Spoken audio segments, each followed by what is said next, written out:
So I bet you're a bit like me. You want to generate leads and make more sales because you know you can help people. You want marketing to be simple and straightforward so that people can clearly see why they should buy what you're offering. But you feel like you're working way too hard with little return on that investment.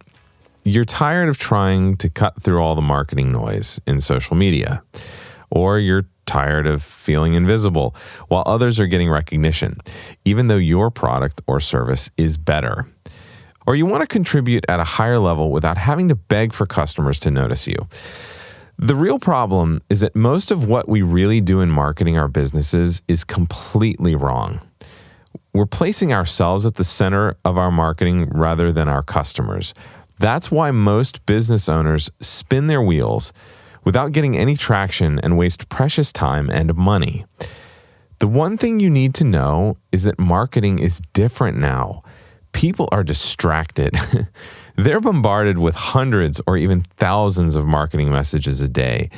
And if your message doesn't stick or stick out, it might as well not exist.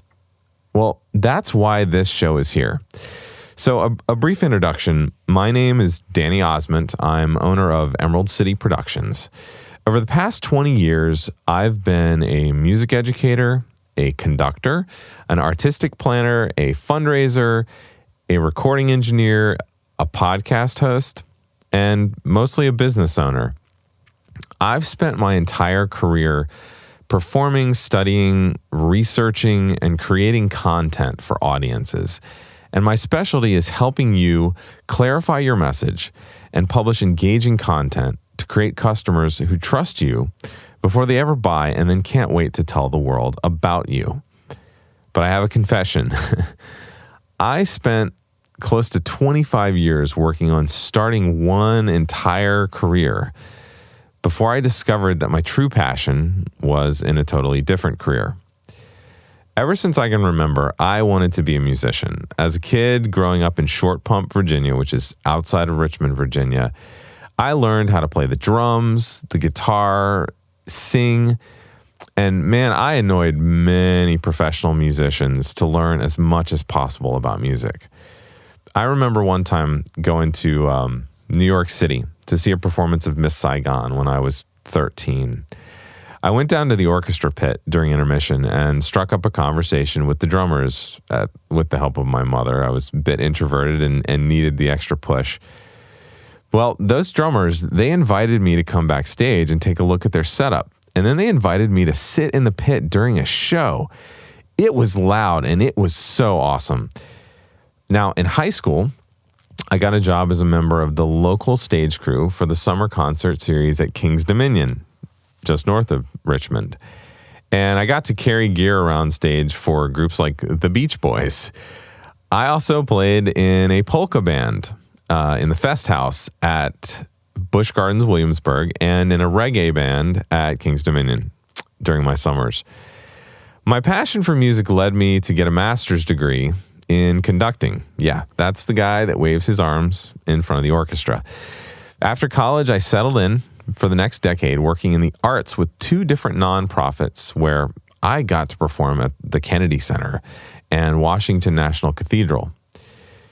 I've spent nearly my entire life studying the greatest artists, composers, and storytellers and performing and presenting those stories to audiences.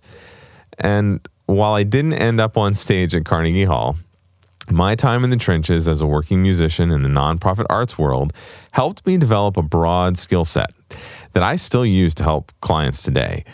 I did everything from developing project launches, creating shows, planning events, fundraising, branding, and, well, anything and everything technical and multimedia that needed to get done. So my comfy life as a securely employed musician, which is a rarity. I had full-time jobs as a musician, and it was great, and it was stable. Well, that was turned upside down in January of 2008 when my daughter was born. My daughter, Elena, suffered a brain injury during birth. This event changed me profoundly. knowing that she would live with this for her entire life. And me, having never faced that type of adversity, I was no longer focused on myself, but on her. And frankly, on other people in the world who needed help and didn't have the ability to help themselves. Elena is amazing.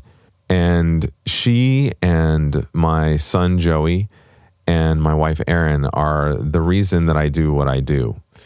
They're the reason that I have a business, and they are the reason that I help others get their message out into the world. So, back to the story. To solve the immediate need of having the flexibility to care for Elena's special needs, I started a recording studio from my home. That very quickly became a successful business and allowed me to work from home and set my own schedule. We needed that flexibility for doctor's appointments and other things like that. It also gave me the opportunity to work with artists and entrepreneurs from around the world. I had songs mastered at Abbey Road Studios. I got to work on the NBC show The Sing-Off. I worked with the group Divisi, who inspired the Pitch Perfect book and movie franchise. The relationships I built and the resulting travel, it broadened my perspective, ingrained a deep appreciation for culture in me, and served as a catalyst for personal growth and development. I really love meeting new people, being in diverse settings, and creating out-of-the-box solutions. Well, this was also where my marketing skills began to take root and grow. I learned the basics of promotion, brand identity, content marketing, social media, and live event planning. It was during this journey of growth and transformation that I discovered podcasts. Podcasts enlarged my world. They allowed me to hear stories from people I would have never met otherwise. They allowed me to walk a mile in other people's shoes. And they further changed my perspective and opened my eyes and mind to our vast and diverse humanity. Realizing I could use my business leadership, marketing, recording, and production skills to help podcasters and other businesses more effectively deliver their message, I shifted my business focus to consulting and podcast production. Sharing your stories helps people. I want to help you get your story heard. I want to help you create content that not only serves your customers, but also expands their worldview. And that's what I hope to help you do with this show. I want to help you learn why podcasting is, in my opinion, one of the best, if not the best form of content marketing. I'm also going to help you learn how to do it well by showing you how to create, craft, plan, record, produce, promote, and use a podcast to grow your business. So thanks for joining me, and I hope to see you on the next episode.